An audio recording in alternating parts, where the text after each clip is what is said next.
Biona Lossa Aliant was the legitimate heir of the Marquis, a woman born to be the center of every story.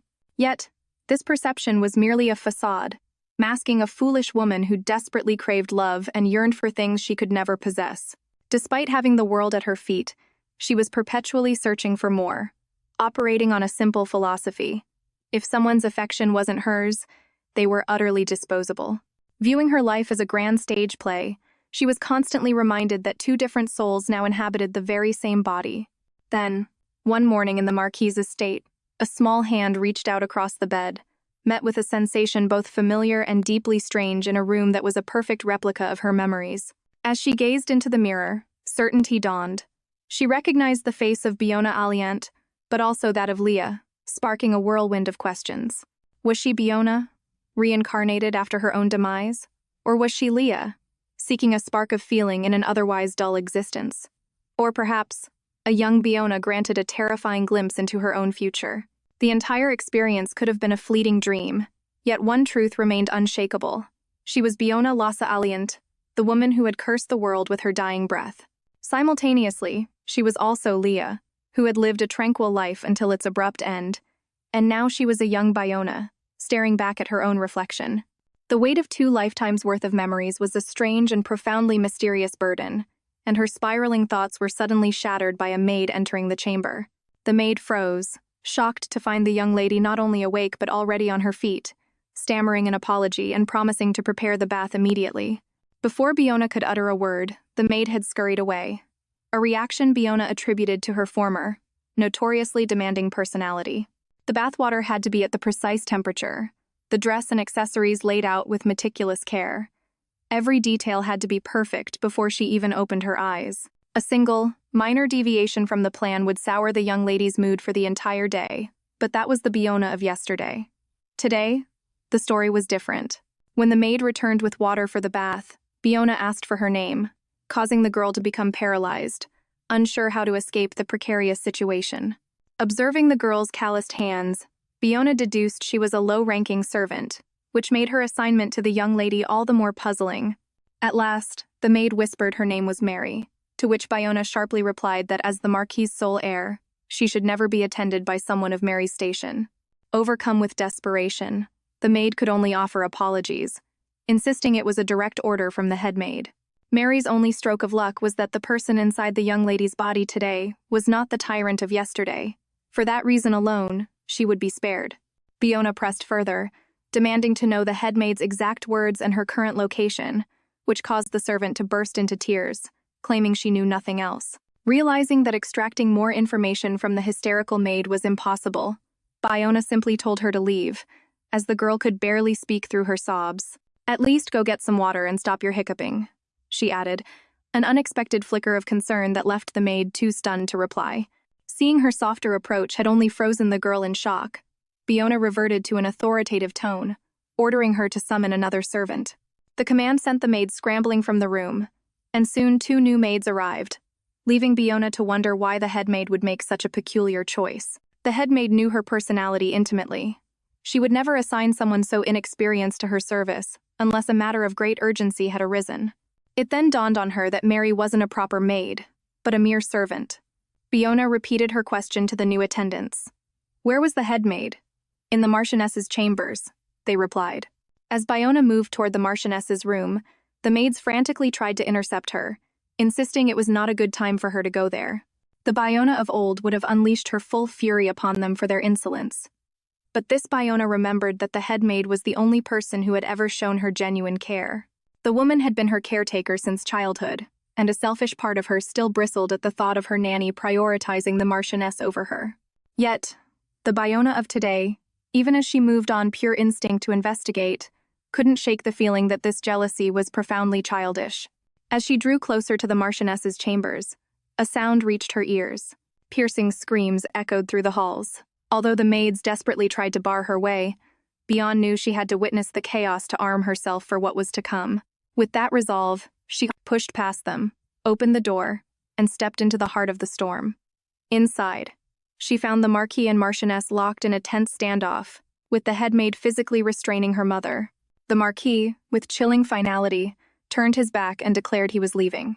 At his retreat, the Marchioness completely unraveled, enraged that he would depart without a single backward glance. Observing her mother's frantic behavior, Biona saw an unsettling reflection of her own past self, a resemblance that went far beyond mere physical appearance. It was most evident in her actions. The Marchioness, the sole heiress to a powerful merchant family, had married the Marquis at the tender age of 18. It was a tale well circulated throughout high society, detailing her relentless, years-long pursuit of the Marquis until she finally managed to ensnare him. She had spared no expense, leveraging both her wealth and influence to win his affection. Yet, the Marquis remained an impossibly cold man, his attitude not just one of indifference, but of deliberate, active avoidance. No one truly understood his reasons for the marriage, though popular gossip suggested her colossal dowry had been the deciding factor. As the years wore on, her obsession with the Marquis only festered, and in a final, desperate bid for his love, she conceived a child. The infant, however, was a girl, and therefore, could never be the heir. This became the root of the Marchioness's profound hatred for her own daughter. She was convinced that a son would have secured her place and finally earned the Marquis's attention. But Biona, with the wisdom of a life already lived, knew it would have made no difference. The Marquis was utterly disinterested in either of them, a truth her mother, lost in her delusion, could never accept. In a terrifying surge of madness, the Marchioness lunged toward Biona, her intentions terrifyingly clear. The headmaid strained to hold her back, preventing the worst. In that moment of clarity, Biona understood the genuine danger she was in. Within the frail confines of a child's body, self-defense was nearly impossible. The only logical course of action was to flee, and she did so without hesitation. Once safely outside, she commanded a guard to jam his sword into the doorframe, barricading it shut. From within, the Marchioness began clawing at the wood in a deranged frenzy, her nails splintering against the oak. Biona sifted through her memories, past and present, and realized she had never seen her mother descend to such a state of utter madness. It was almost certainly triggered by the Marquis's visit that day. Biona couldn't recall a single instance of the Marquis ever setting foot in the Marchioness's chambers. He typically posted guards outside his own study and bedroom specifically to ensure she could not enter. This stark reality sparked a perplexing question. How, then, was Biona ever conceived? She was the spitting image of the Marchioness, yet the golden hair she possessed was found nowhere on either side of the family. Could she truly be the Marquis's daughter? As improbable as it seemed, given her mother's all-consuming obsession with the Marquis, an affair felt impossible, and yet her own appearance sowed seeds of doubt. It was a question that needed an answer. So, Biona resolved to confront the Marquis directly. Whether she was his legitimate child or not mattered little to her now. Having already lived one life to its unfortunate end, she had nothing left to fear. When a guard attempted to stop her at the study door, Biona announced she was there to see her father and, before he could protest, swept past him and through the door. The butler, aghast at the unannounced intrusion, demanded to know what her young lady was doing. The Marquis, however, merely spared her a glance of pure indifference. Biona found herself wondering how her mother could ever have fallen for such a man of ice. She walked straight to his desk and, without preamble, asked, "Am I truly your biological daughter?"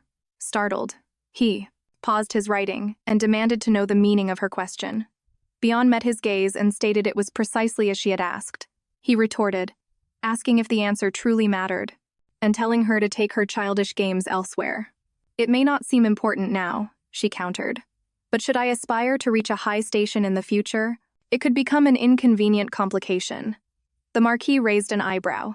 "And do you intend to become the Empress?"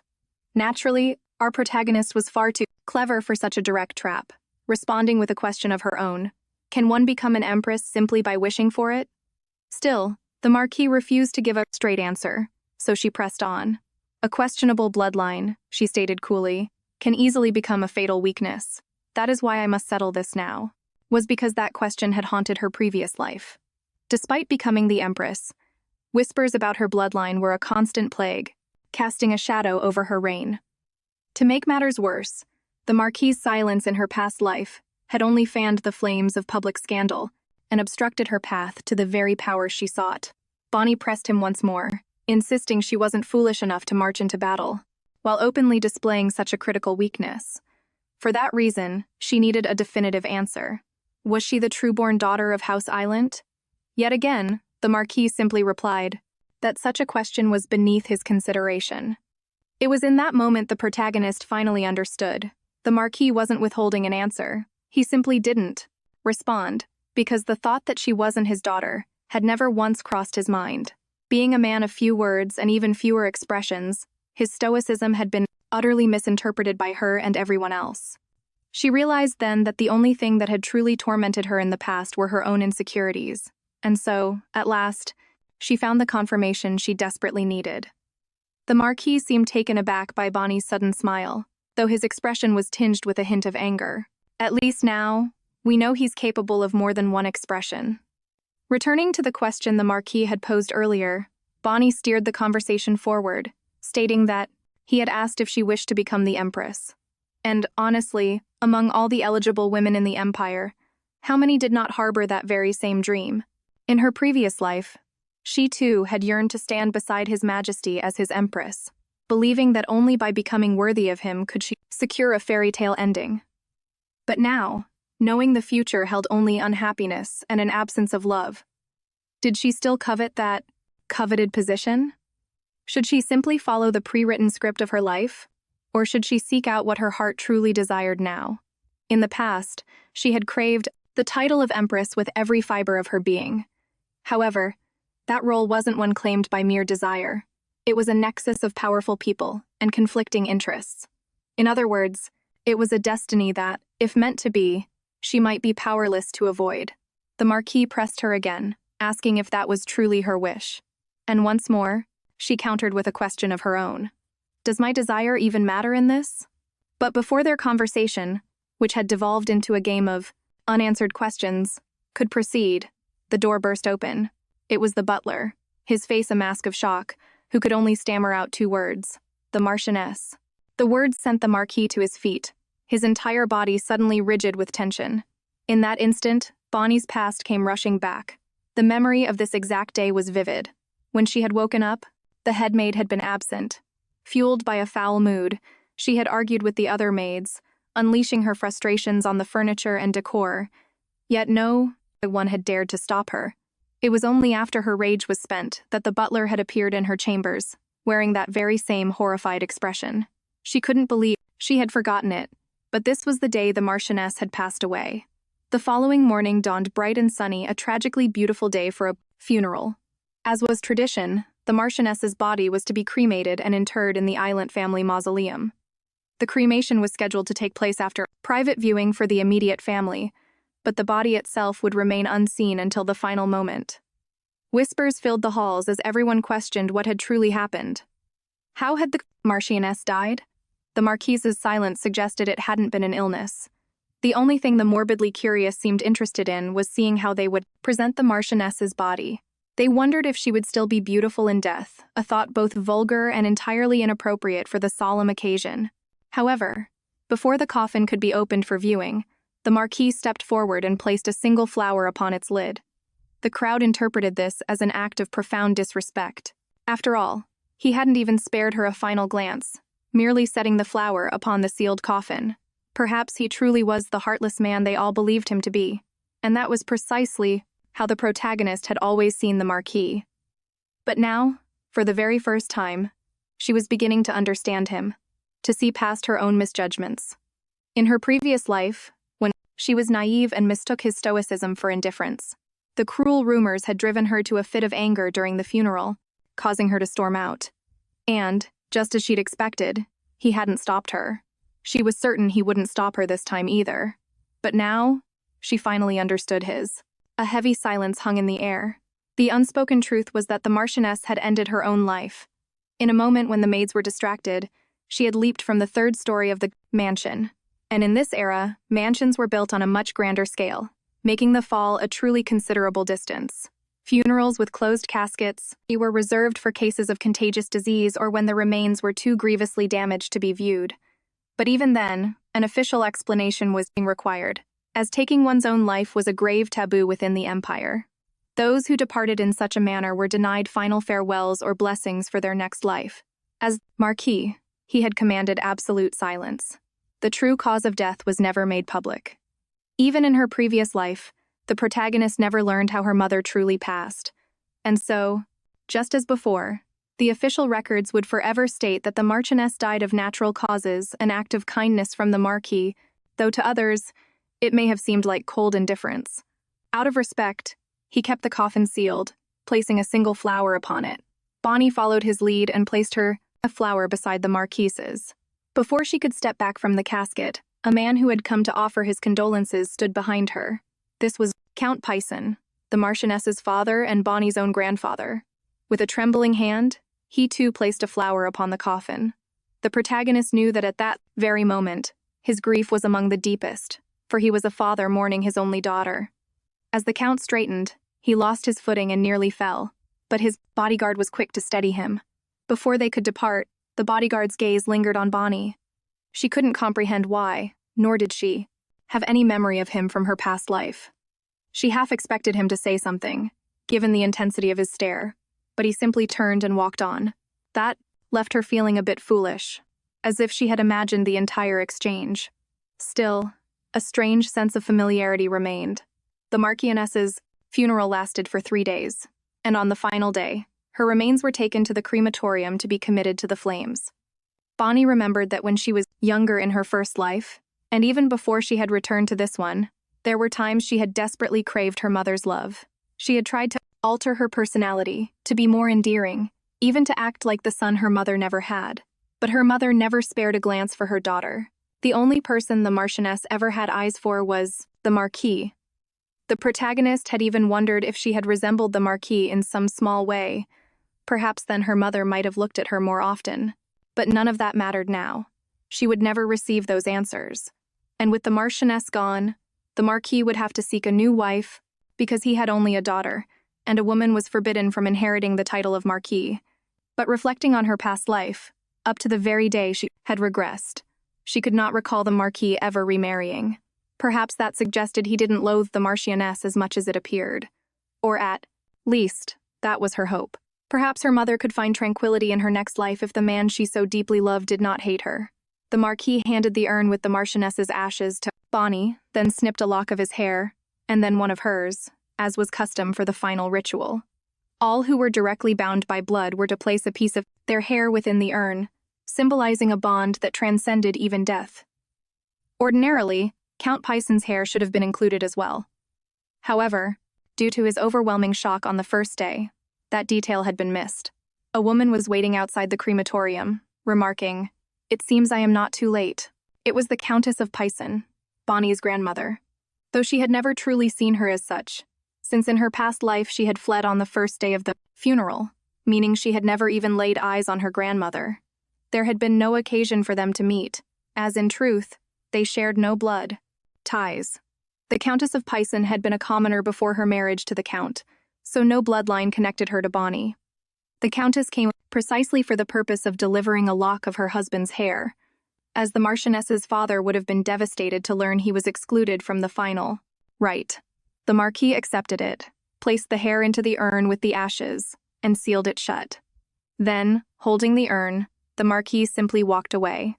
When Bonnie moved to follow him, the Countess called out to her, asking if she might consider visiting the Count. He would be so very happy to see her, she insisted. Found that hard to believe. How could he possibly want to see her when he'd barely visited the capital, even at the time of her birth? And after the Marchioness lost her sanity, he never set foot in their mansion again. She decided to press the matter, asking precisely why the Count wished to see her. In response, the Countess explained it was because Bonnie was his only blood relation. Bonnie recalled from her past life that shortly after the Marchioness passed, the Count was so utterly shaken that he too departed from this world only a few days later. A small fraction of his fortune was bequeathed to her, but the vast majority was left to the Countess. Given her humble origins, many whispered that she might have hastened the Count's end for his wealth. Even Bonnie's own nanny had relentlessly pushed her to accuse the Countess in court. It was because of Bonnie's testimony that the Countess faced a storm of accusations. During the tribunal's grueling interrogation, she suffered a tragic miscarriage, as she had been pregnant at the time of the Count's death. Returning her focus to the present conversation, Bonnie calmly stated that she wasn't the Count's sole blood relative. Naturally, the Countess denied this, insisting that she was. So Bonnie posed a sharp question. Then what of the child you carry in your womb? Is that not of his bloodline too? Thinking back, Bonnie remembered the Count would die just 2 months from this very day, meaning the Countess was likely still unaware of her own pregnancy. She advised the Countess to remain calm, as stress would do the baby no good. She didn't have to take her word for it, but if she didn't want to lose that child, she would be wise to guard her health.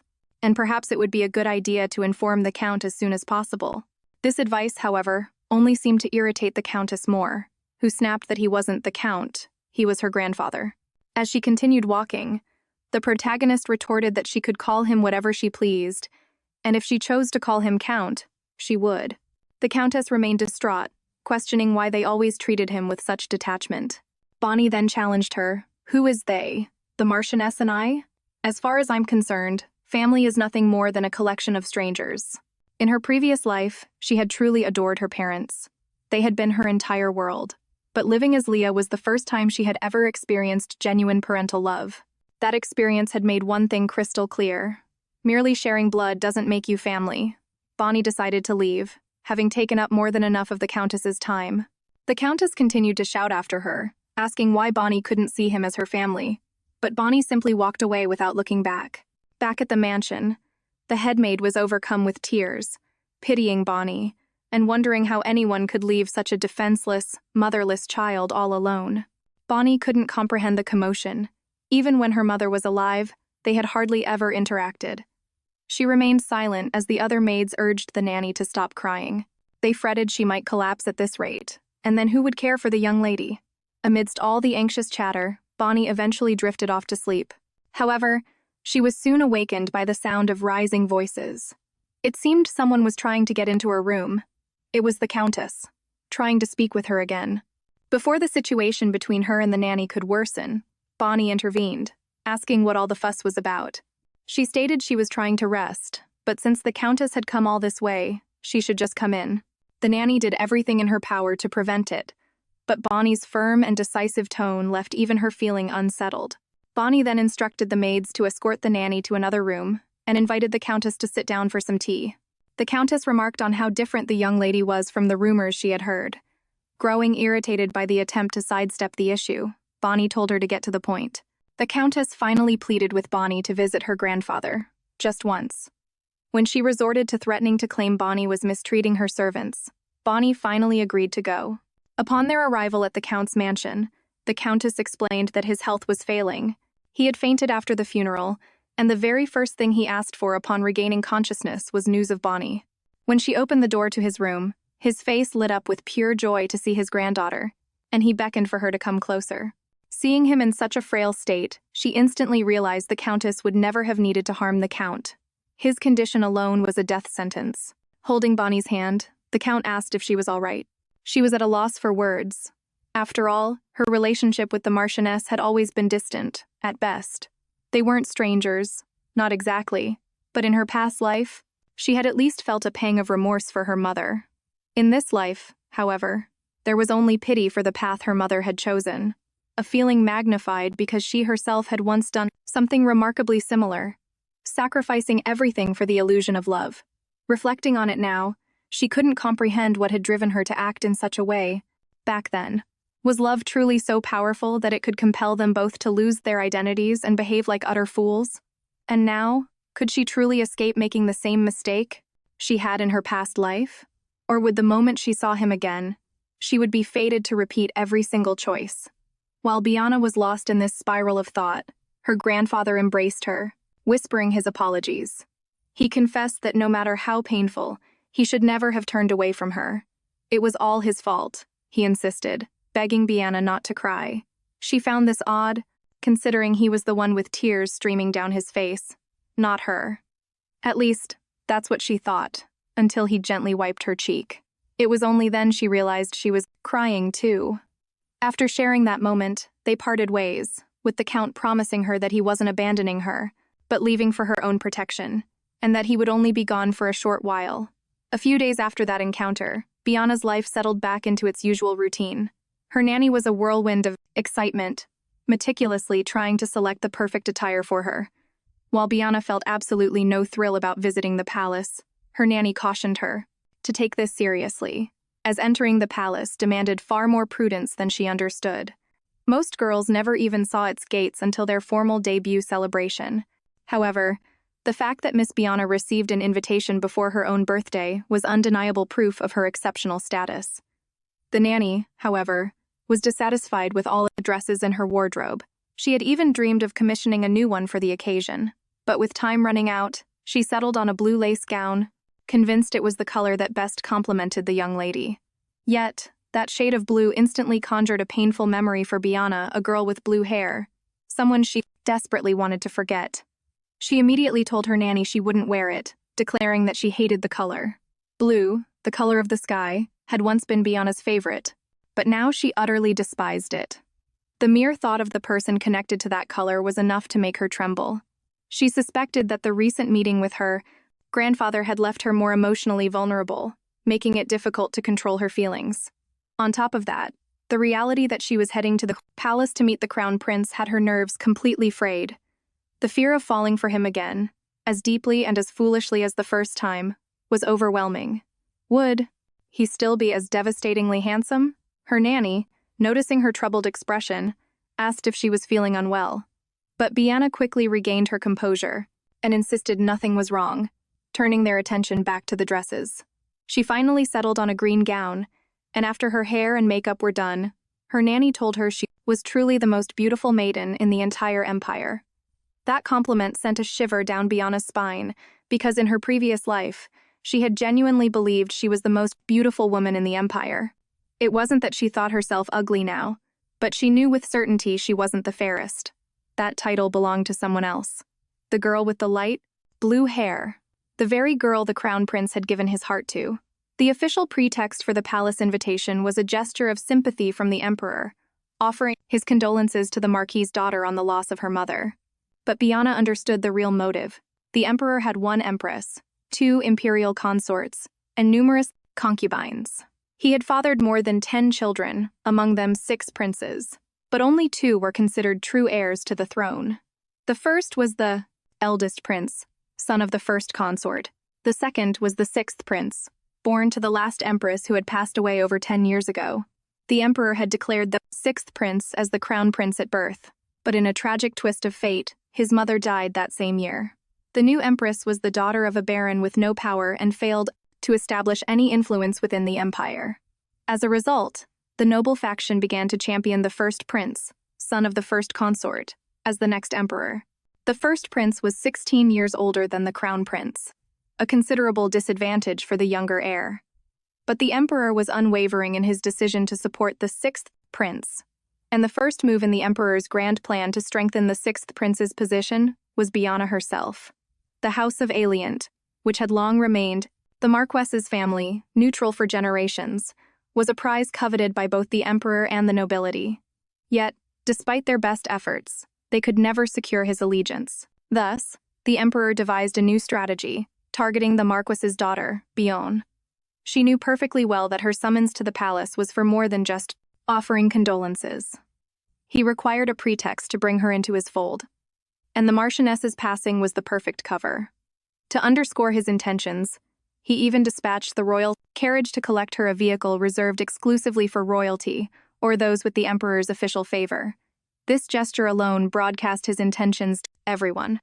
Once more, Biona found herself on a predetermined path, terrified of the feelings that seeing the crown prince again would stir. This was true even though she was now someone entirely different, armed with the wisdom of her previous lives. She had to steel her heart against the reckless infatuation Biona once held for the crown prince, remaining clear-headed enough to execute her plan. Within the carriage, en route to the palace, the Marquess spoke to her a rare occurrence, completely unlike the past. He asked Biona if she truly desired to become empress, like so many others. Their conversations, as always, were laced with sharp edges. Biona simply countered, asking if her own opinion held any weight in the matter. The Marquess retorted with his own biting tone that he wouldn't have asked if it didn't. Despite this, the protagonist still questioned his sudden concern for her. He had never shown any before. He stated plainly that he was concerned precisely because it involved her. Biona recalled how in her previous life, her father had been utterly indifferent. not when she became crown princess, nor even when she ascended to empress. He had never once asked if it was what she truly wanted. But seeing him act so differently now, perhaps it was time for her to change as well. She ventured to ask what would happen if she had no desire to become empress. If her will was set against it, would she truly be permitted to follow her own path? In the emperor's mind, the outcome was already decided. Biona was destined to be the next crown princess, barring some catastrophic disqualification, which was impossible. Her fate as the crown princess was all but sealed. The crown prince had never chosen her for love, but for the immense power she represented. Even the emperor himself had no better option than Biona. She was the ideal candidate to become the next crown princess and the future empress. She decided to press her father once more. If she truly had no interest in the throne, would this entire arrangement simply vanish as if it never existed? At last, the Marquess admitted that would be exceptionally difficult. A spark of irritation flared within her. If he already knew it was so difficult, why bother asking her at all? Just then, their carriage drew to a stop before the imperial palace. The Marquess alighted first, turning to help her descend. And as he extended his hand, he added that while it would be difficult, it was not impossible. It seemed that his notoriously ice-cold heart was beginning to thaw, showing the first signs of concern for his daughter. Biona took his hand, her mind racing. What did he mean by that? Not impossible? Was he suggesting he would help her? Or was there another meaning she couldn't grasp? She truly had no insight into the Marquess's thoughts. Upon entering the palace, their arrival was announced to the emperor, who bid them enter his chamber. Biona's nerves frayed at being back in this place, a place she knew all too well from the grand audience hall to the palace's hidden corners. Soon, she would have to face him for the first time in this new life. Both Biona and Marquess Gabriel presented themselves before the emperor. He greeted them with a brilliant smile, remarking on the incredible resemblance between Biona and her father, though she couldn't recall him ever saying that in her past life. Back then, he would laugh and say she could barely introduce herself properly. The emperor continued to praise her and beckoned for her to approach. She glanced at the Marquess for his consent, and he gave a slight nod. As she moved forward, the emperor inquired about her age, and Biona replied that she would be turning 11 that year. Perfect, the emperor declared, and she understood the chilling implication of his words. Yet, for some reason, she sensed that this time, his favor toward her seemed more genuine than in the past. That fleeting moment of ease was shattered when the guards announced the arrival of the crown prince. Biona was terrified to look up, dreading the tidal wave of emotions that could destroy her all over again for that foolish love. Or perhaps, this time, his presence would mean nothing to her at all. The prince appeared delighted to see them, offering his formal condolences to the Marquess. His appearance was he appeared younger than she remembered, but that was to be expected. He was only 14 now, while the man in her memories was much older. Still, then and now, his face was truly a work of art. With perfect poise, Biona introduced herself to the crown prince, whose expression showed he was impressed by her decorum. The emperor then beckoned his son to come closer, remarking that they looked like a truly perfect match. He turned to the Marquis, asking for his agreement, but was met with a telling silence. So, the emperor redirected his attention to his advisor, who gushed that the two looked wonderful together, like the paired wings of a majestic bird. It was the first time Biona had ever witnessed this side of the emperor. She couldn't tell if he had always been this way, or if she had just been too narrowly focused, paying attention only to the crown prince. The advisor then reminded the emperor it was time for the court session, but he continued to praise Biona, admitting he had probably lost all track of time while conversing with such a charming young lady, and that it would be a shame for her to depart so soon. He suggested she remain in the garden for a while, as it was in full, glorious bloom. The realization hit Biona like a physical blow. This had all been orchestrated. Every detail was arranged before she even arrived. The emperor instructed Biona to wait in the garden while her father attended the session. Though every fiber of her being screamed against it, she could not disobey a royal command. He then charged the crown prince with the task of escorting her to the garden. The prince dutifully agreed and offered his hand to Biona. As he extended his arm, her own hand trembled, because this moment was a perfect, chilling echo of her past life. The only difference was, in her previous life, the trembling was born of nervous excitement to be with him. Today, It was a tremor of pure terror, fear of the person she knew she could become. They walked in silence and soon arrived at the garden of Apied Palace, the crown princess's residence, which currently stood empty. Biona couldn't help but be struck by how eerily identical everything felt to that day in her past. The very sky seemed to hold the same light, and the breeze whispered against her skin in the exact same way. It felt as if the gods were playing a cruel joke on her, for at that very moment, a stronger gust of wind swept through, showering the crown prince in a flurry of white petals, which settled in his silver hair, making him look like a figure from a dream. And then, just as before, he reached a hand toward Biona's face to pluck away a single petal that had caught in her hair. It was in that exact moment in her past life that she had fallen hopelessly in love with Sirius Pristine, the crown prince of the Pristine Empire, and the man who was destined to rule. Even if she died 1,000 times over, she knew she would remember him, precisely because she had once loved him enough to throw her very life away. Looking back, she recalled that in the beginning, he hadn't hated her.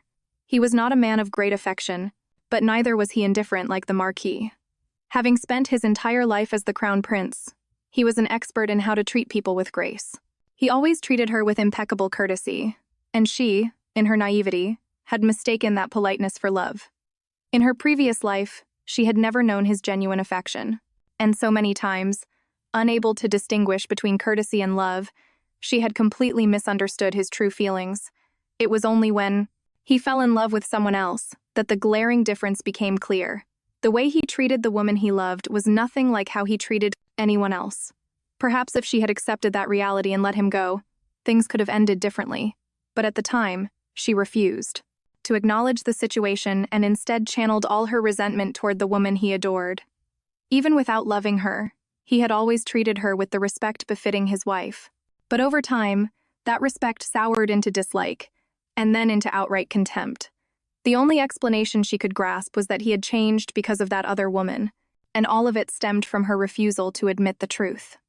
The reality was, he had always looked at her with a hint of disdain, even before he fell for the woman, with the brilliant blue hair.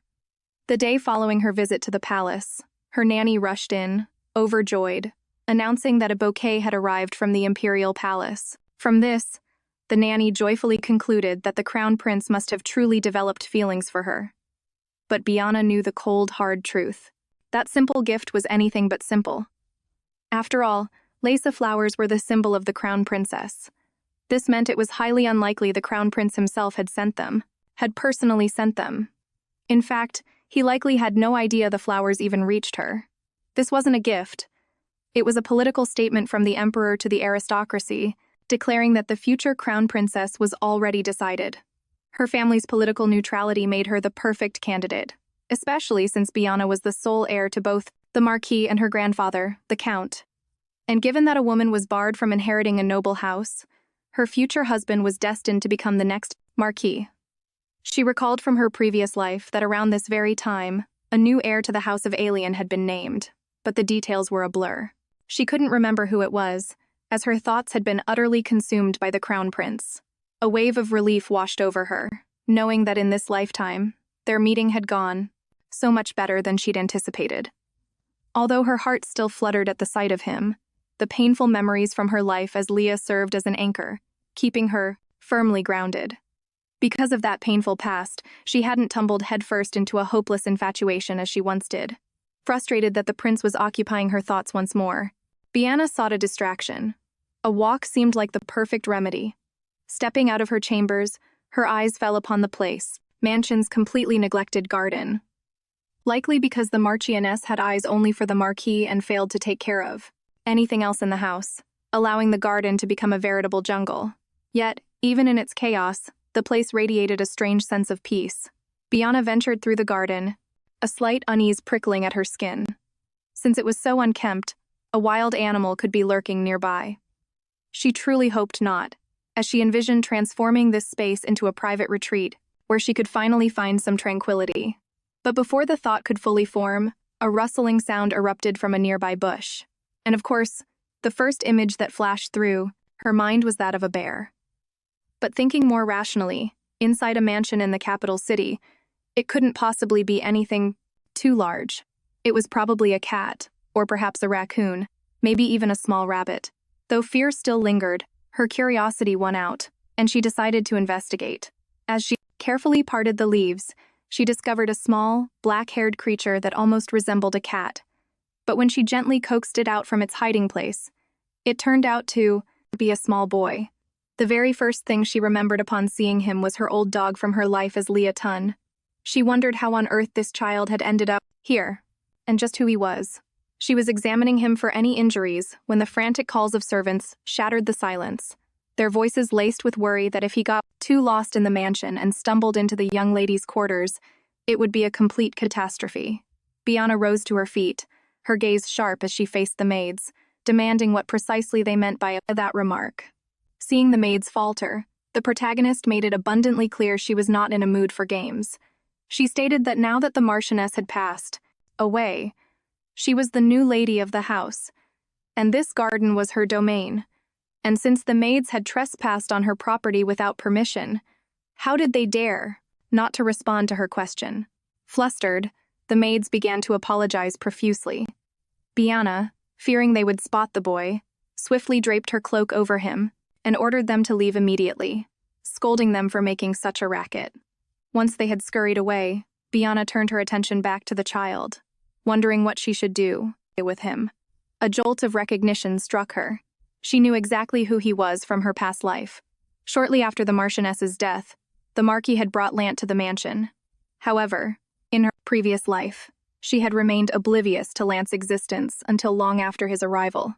And back then, she had despised Lant, because his very presence in the mansion shattered her pride, serving as living proof that she was not the Marquis's only child. It was worse because Lant was the spitting image of the Marquis, far more so than she. Anyone could see the undeniable family resemblance. In her younger mind, it felt as though while she and the Marchioness were cast aside, the Marquis had simply brought an outsider's child into their home. From the moment she learned of his existence until the day she departed for the palace, she had made Lant's life a living hell and commanded the maids to do the same. Since no one ever intervened, and many even encouraged her behavior, her torment only escalated. And through it all, Lant endured every ounce of cruelty in absolute silence. Even when the servants were the ones bullying him, he never uttered a word in his defense. He would simply stare, and that gaze reminded her painfully of the Marquis because of his silence. This only fueled her rage each time, as all the deep-seated hatred she held for the Marquis, she unleashed upon Lant. And since the Marquis seemed unconcerned with the cruelty she unleashed, Lance's only recourse was to suffer in silence. Oddly enough, in her past life, even with Lant as the sole heir to the house, the Marquis never broached the topic of succession. The House of Aliant had long been plagued by low birth rates. She recalled hearing the Marquis once had a younger brother, but he had passed away at a very young age. Still, she never understood why.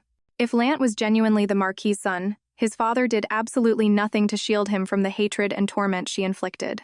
Instead, the only measure the Marquis took was to relegate Lance to the annex, ensuring he received nothing more than the most basic noble education.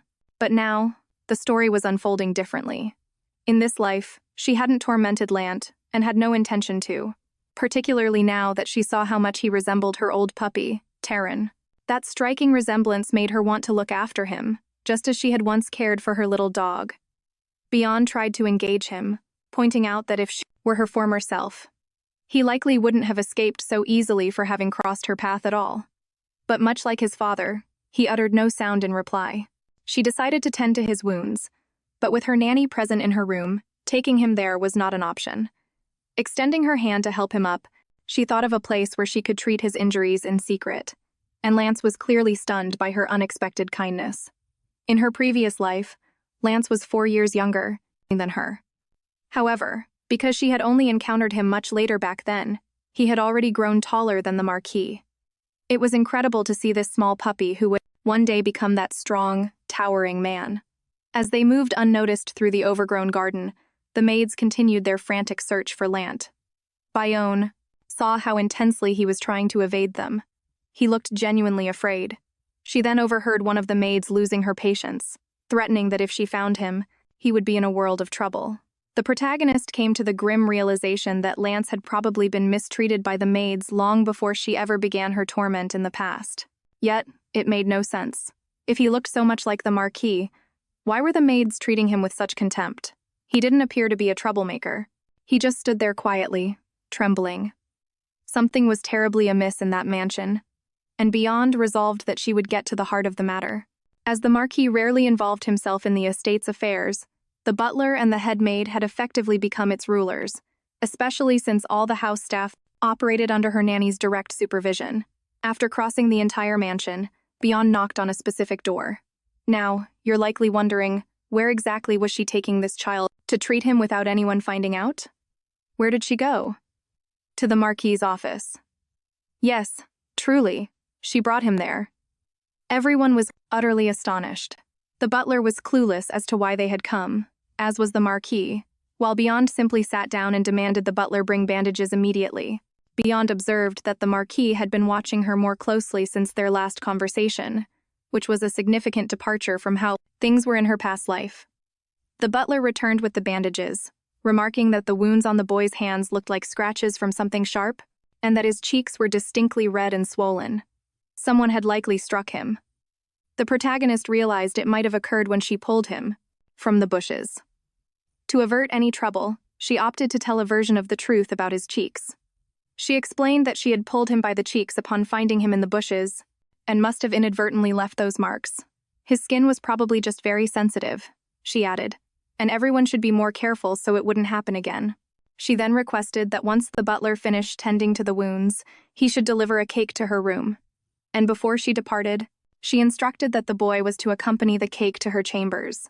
Later, in her quarters, Lance was captivated by the sight of all the delicious food. She urged him to go on and eat. Without hesitating, he reached out with his hands, grabbed the cake, and began to eat eagerly. At that moment, she overheard the maids commenting about him. How vulgar. He truly can't conceal his origins. Why is the young lady even dining with someone of his sort?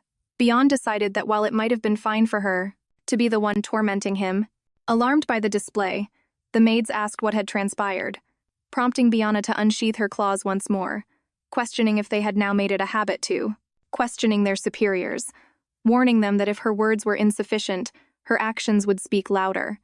Unsurprisingly, they scattered at once, and Biona noticed that poor Lant was flinching at every little noise, a clear sign of the brutal treatment he'd endured. Despite her vow in this life to avoid forming any attachments, she found it impossible to ignore him. Perhaps, she mused, having an ally this time around wouldn't be such a terrible idea. She then asked if he wanted her to make those servants pay for their insolence. After a moment's hesitation, he shook his head. Biona pressed him, asking why, especially after they had mocked him. If they committed a transgression, they deserved to be punished. Cruelty towards him was a grave offense. The poor boy began to weep, whispering that it hurt, that punishments were too painful. Acting on pure instinct, Biona was overcome with compassion and pulled the trembling boy into a hug. She reassured him not to worry, promising she wouldn't do anything, and from that moment forward, she resolved to purge the mansion of its rot and restore order. Coddling him like a cherished pet, she held him close and urged him to cry, as much as he needed. In her mind, he was becoming the very first thing she could claim as her own in this new life. Later, inside the Marquis's study, she had already made up her mind. This time, she would not allow Lant to become a cold, unfeeling shell of a man like his father. To that end, she requested an instructor. The butler interjected, reminding her that she already had a full roster of tutors for etiquette, culture, mathematics, and history. But Biona insisted she required the absolute best instructor for each discipline, as she intended to personally oversee someone's education. The Marquis inquired who this person was. Lant, she stated plainly. He questioned her motives, but her reply was deliberately obscure. She merely said she wished to educate him, and since she had no intention of attending her own lessons, he was free to dismiss all of her tutors. With an innocent smile, she expressed her full confidence that the Marquis would grant her request. Just before she exited, the Marquis stopped her, asking why she was taking such an interest in that boy. And our protagonist, with her characteristic glint of madness, simply replied, "Because Lant is mine, and I will not tolerate anyone." Looking down on my little puppy, she declared her intention to mold him into the very best in every field, which was why she required the Marquis's assistance. In this life, he was still small and endearing, but she knew with certainty that one day her little puppy would mature into a formidable beast that no one would dare underestimate. And so, the alien family would provide the wings to launch that beast into the world. Leaving the Marquis's study, Biona encountered a maid who was visibly on edge. The servant inquired if the young lady was returning to her chambers, and Biona noted the other maids were watching her with unusual intensity. This particular one had likely been pressing her ear against the door. A few days later, on the young lady's command, Lance's room was relocated from the annex to the main building, though her nanny ensured it was still kept at a considerable distance from Biona's own. Now that they were under the same roof, Biona chose to overlook her nanny's petty act of defiance. Yet that night, sleep eluded her, her thoughts consumed with worry over whether Lance was asleep and how he was adjusting to the change. As she rose from her bed, she noticed her nanny was also absent from her post. A dreadful premonition seized her, and she bolted towards Lance's room to see if he was safe. What? She discovered there was a scene of pure cruelty. Several maids surrounded Lance, taunting him, calling him a filthy creature, and demanding to know if he had any idea whose life he had snuffed out just to slither his way into this mansion. They sneered that an unwanted child like him should at least understand that much. And the ringleader, standing before him spewing this venom, was none other than her own nanny. She was grilling Lance, demanding to know why he came here, accusing him of causing the young lady such anguish with his very existence. Refusing to hear another word of this poison, Biona kicked the door wide open with a resounding crash, causing everyone inside to recoil in terror. The nanny, bewildered, stammered to ask what the young lady was doing there.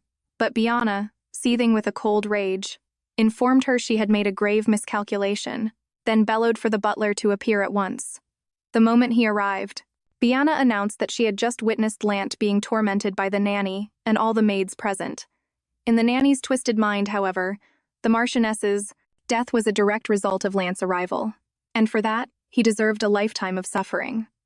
Biona merely stated that the nanny should have chosen her actions more wisely, because her anger wasn't the only one she had to fear. The Marquis was furious as well. In the aftermath of that night, the mansion descended into chaos amid the flurry of testimonies. After questioning all the maids involved, the truth surfaced. The head maid was the mastermind behind the entire affair. Yet, Biona couldn't stomach the thought of her being punished. What the nanny had done was utterly unforgivable, but this was the same woman who had raised and educated her. So, she personally requested that the Marquis simply dismiss the nanny, and although he was deeply concerned, he ultimately chose to honor his daughter's wishes. The nanny's only parting words were a chilling promise that Biona would live to regret this day. She never once glanced back as she departed.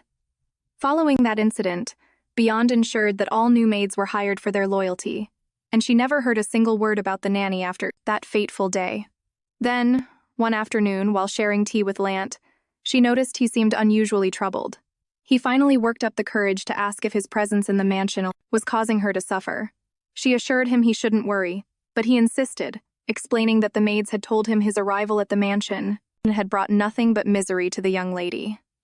Knowing just what to say to lift his spirits, Biona declared that she had never once felt that way and would do everything in her power, so that he would never lose his confidence while living with them. She told him the only thing he needed to hold on to were her words, and the simple truth of how good it was to have him there. But even with these shifts in her new life, certain events seemed destined to repeat themselves. In her previous life, she and the Crown Prince had been engaged during his coming-of-age celebration. However, because she was still so young, the faction backing the first prince vehemently opposed the union. As a result, they were only engaged, not married. And if events continued to unfold just as they had before, she was certain that on her 16th birthday, she would officially become the crown princess. Now, 4 years after the Marchioness's passing, Biona's 16th birthday loomed, and her anxiety over the impending marriage intensified. She had to do something before history repeated itself. And there he was, sitting across from her, the very source of all her worries. She was taking tea with the crown prince. All the while, her mind was racing with these thoughts. He, with his practiced courtesy, merely asked if she was all right, noting her peculiar expression. In those moments, Biona had to take a deep breath, steeling herself with the memories of her past life and reminding herself that this wasn't love.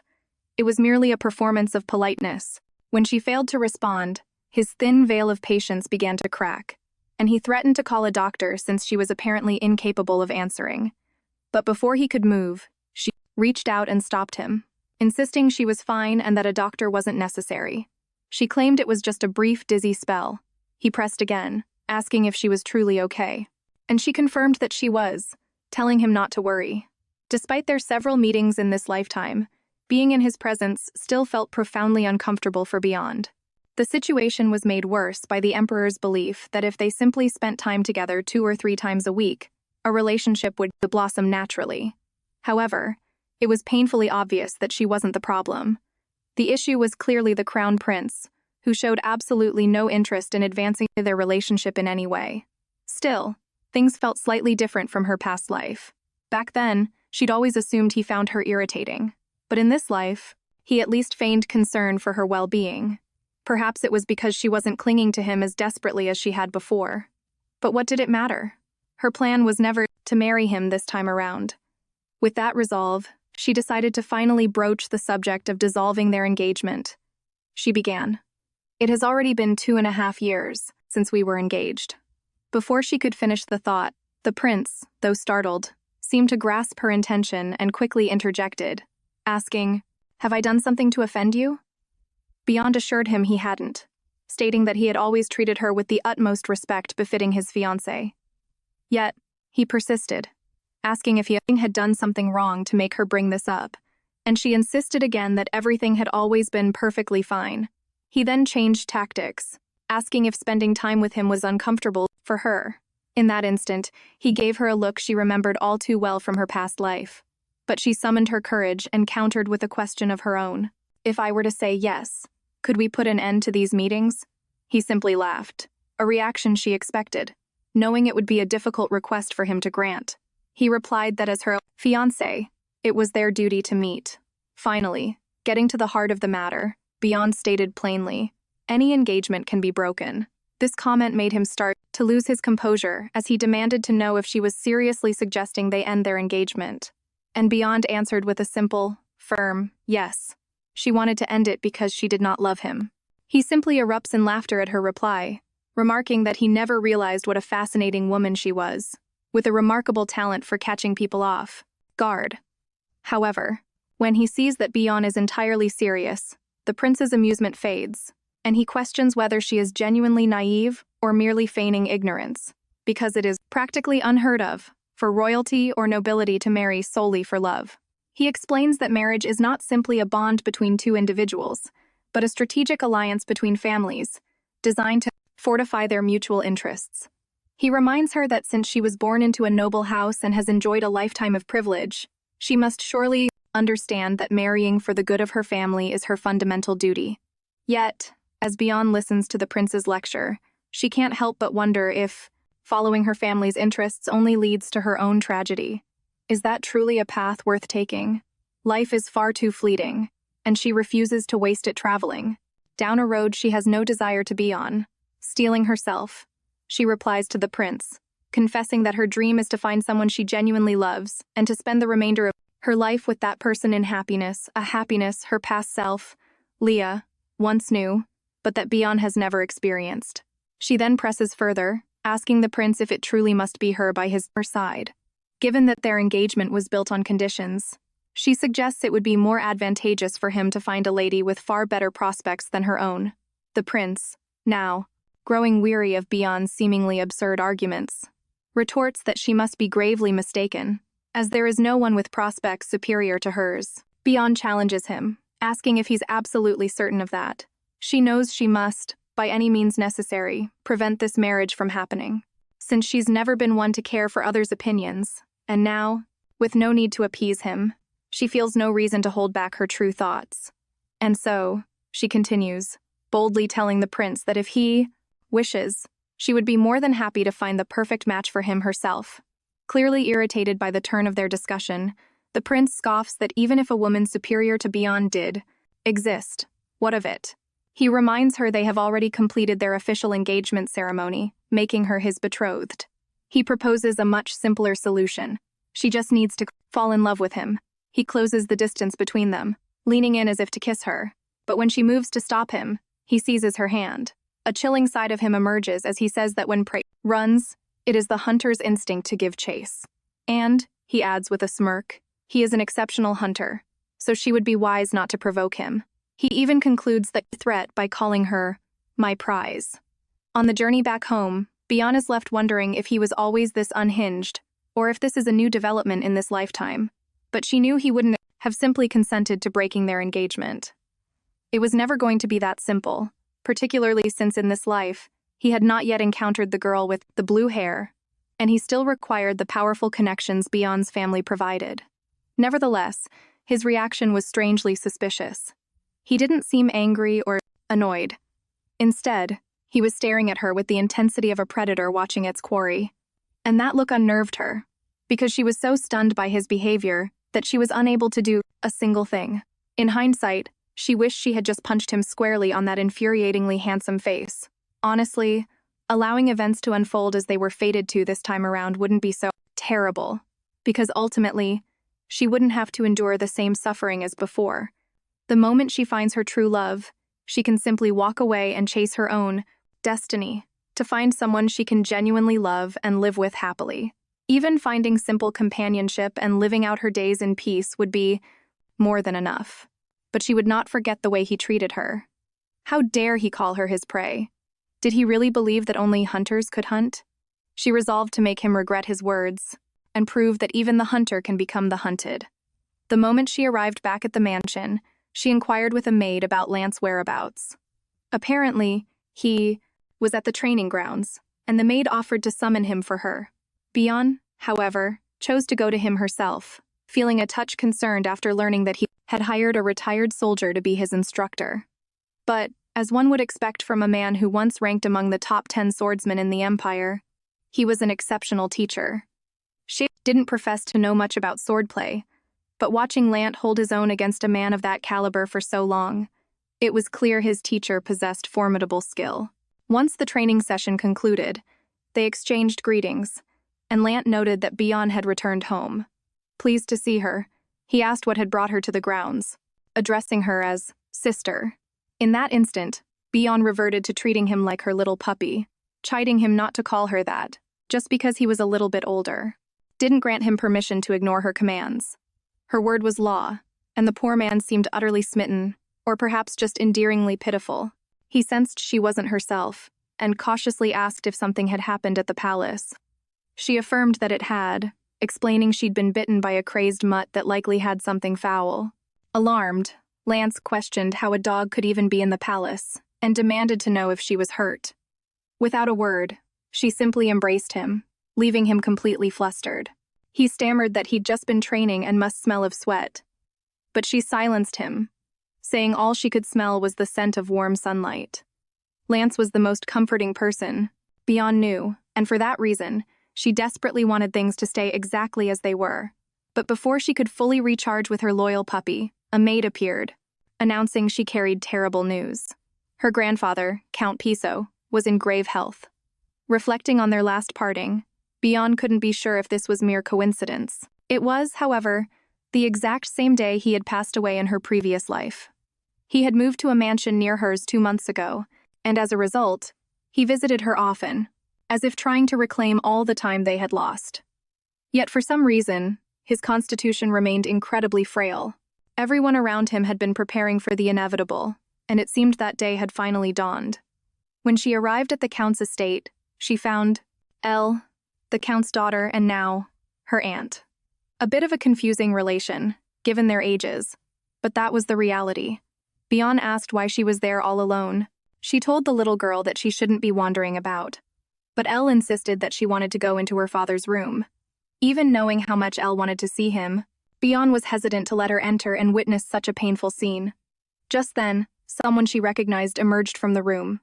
Evan, the successor to Count Piso. Information about Evan Pinson had always been shrouded in mystery. Even in her past life, nobody knew his nationality or who his parents were. Nothing about his past had ever been uncovered. Because of this, the Pinson family had always viewed him with suspicion and opposed him becoming the heir. Still, according to the Count's wishes, he inherited the title. Afterward, the Pinson family's fortune skyrocketed, launching them into a golden age. They were merchants, and countless noblewomen delighted in showing off items they had acquired from the Pinsons. It became the height of fashion to display their purchases, from dresses and jewelry to shoes, all manner of luxurious goods. Because of the impression Bion had of him as a seller of women's finery, she never expected him to be the man he was. Tall and broad-shouldered with sharp features, he appeared more like a warrior than a merchant. Elle was overjoyed to see him. She quickly ran into his arms. Bion was astonished because Elle was usually timid with strangers. For her to act this way meant they must be very close and meet often. He gently told Elle that she couldn't see her father just yet. Although he missed her terribly, he was extremely sick, so she needed to wait just a bit longer. While he consoled Elle, he glanced toward the door, silently indicating for Bion and her father to enter and speak with the Count. The Count looked incredibly weak, but he was happy to see Bion. Even though she was accustomed to bidding farewell to many people across her lifetimes, a heavy weight still settled in her chest, seeing her grandfather so frail. He thanked her for coming and whispered his wish for her happiness, speaking his final words, before passing on. The Countess broke down in despair, her cries echoing as she realized he was gone. Bion understood that since being reborn as a child, her grandfather was the first person she had truly considered family, just as he had been in her past life. His love and kindness were enough to melt the ice and the walls she had built around her heart in this life. Although she knew he didn't have much time, he had managed to live for another 4 years, unlike in the past. For that extra time with him, she was immensely grateful. The Marquis noticed that Bion was not herself. When he turned her to face him, he saw the extent of her silent weeping. In a moment of weakness, she fell into her father's embrace, and he told her she could cry as much as she needed, promising to stay right there until her tears subsided. Because of the usual coldness between them, she wanted to stop crying and break away from the hug immediately. But her tears simply would not stop. At the Count's funeral, the Pinson family were squabbling shamelessly over Evan's succession, leaving Bion utterly appalled. In her past life, she had only heard whispers of this, but to witness it firsthand, she couldn't fathom how these people, who hadn't even bothered to attend the funeral, now had the audacity to contest the Count's chosen successor. She finally resolved to intervene and attempt to quell the commotion. To put it simply, there were 4 beneficiaries named in the Count's will.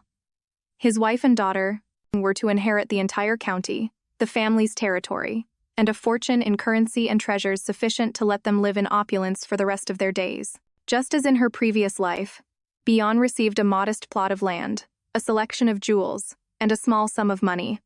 The core of the inheritance, however, which had been widely expected to go to Ariel's future husband, was the very source of this uproar. The guardianship of Ariel and dominion over the entire Pinson Merchant Company were bequeathed to Evan. What struck Bion as different this time was that he was listed as Evan Lee, not Evan Lee Pinson. The other relatives erupted in protest. How could an outsider, with not a single drop of Pinson blood, inherit the entire merchant company? It was preposterous. And what was this about? Guardianship? How could he possibly be entrusted with Ariel's care? Surely, that responsibility should fall to a respected elder from within the family. They demanded the Countess give an explanation.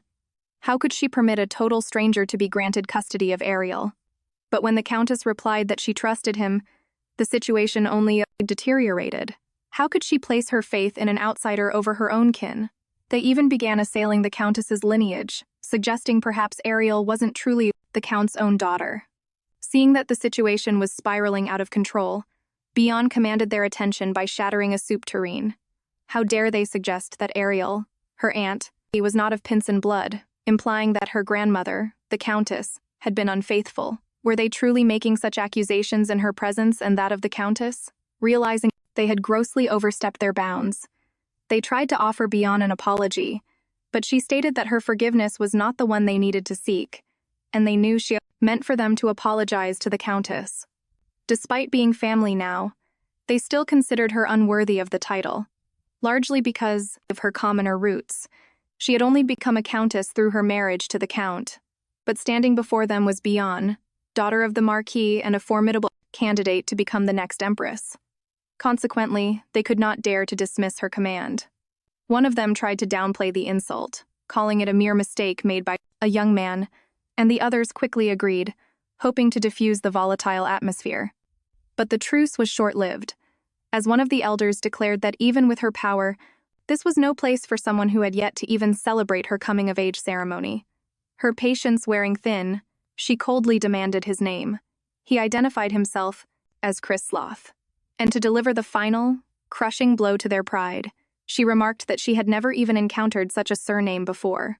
She had assumed that for someone arguing over succession, they would at least be the scions of some minor noble house, but even that wasn't the case. She concluded by stating that, young or not, unlike them who lacked even a middle name, she was a lady of true noble standing.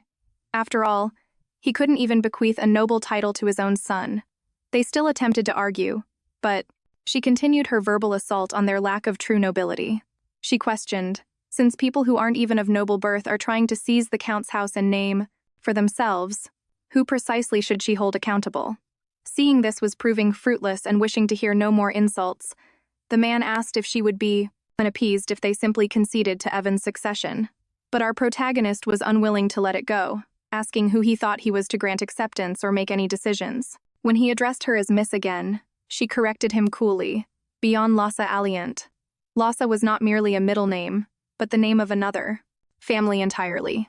Typically, noble women adopt their husband's surname upon marriage, but there are a few rare exceptions, such as when there is no other male heir to carry the family line, or when a family decides to pass its succession through its daughters. And since, by imperial law, a woman cannot be the head of a household, that right of succession, carried through the surname, is transferred to her husband or to her children. However, a child cannot inherit two family names at once.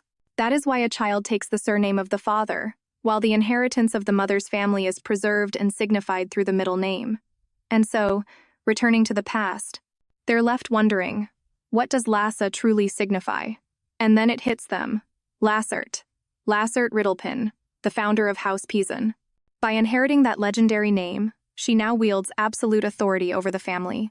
Wielding her newfound power, she decrees their permanent banishment from the Piasan family, decisively ending the conflict and neutralizing any threat to Ariel's future.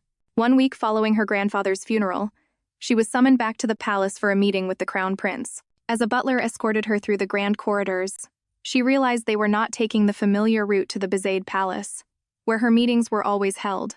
The butler clarified that, per His Majesty's direct order, her destination had been changed to the Bahath Palace. She questioned the sudden change, but the butler simply stated he was a mere servant following instructions. Her confusion mounted, as the Bahath Palace was the emperor's private residence. Upon entering the garden, she was surprised to find not only the crown prince waiting, but also his father, the emperor, both of whom greeted her warmly. She offered a polite curtsy, but the emperor waved it aside, insisting such formality was unnecessary now that they were to be family. The crown prince, playing the part of a devoted suitor, pulled out her chair and addressed her with an intimate nickname, leaning in to whisper in her ear as she took her seat. The emperor observed this exchange with obvious delight, pleased by the apparent closeness that had blossomed between them. Attempting to maintain some distance, she continued to address the emperor with formal courtesy, a choice he clearly found displeasing in his push for familiarity. The crown prince, however, smoothly intervened, calling it part of her charm that his father must learn to appreciate. He then called her Bion himself, asking when she would finally drop the formalities, as they would soon be one family.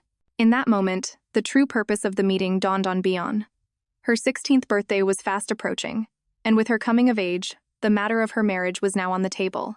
The crown prince deliberately noted that her birthday was a mere 3 months away, which meant they would have to begin the preparations immediately. Will Bion be forced to repeat her past life and marry the crown prince? Or will she find the strength to forge a new destiny and sever her ties with him? Could he be different this time and actually fall in love with her? Or is he fated to despise her the instant the girl with blue hair reappears? And on that cliffhanger, that's all for today, everyone. I hope you enjoyed it. Let me know what you think in the comments, and don't forget to hit the like button.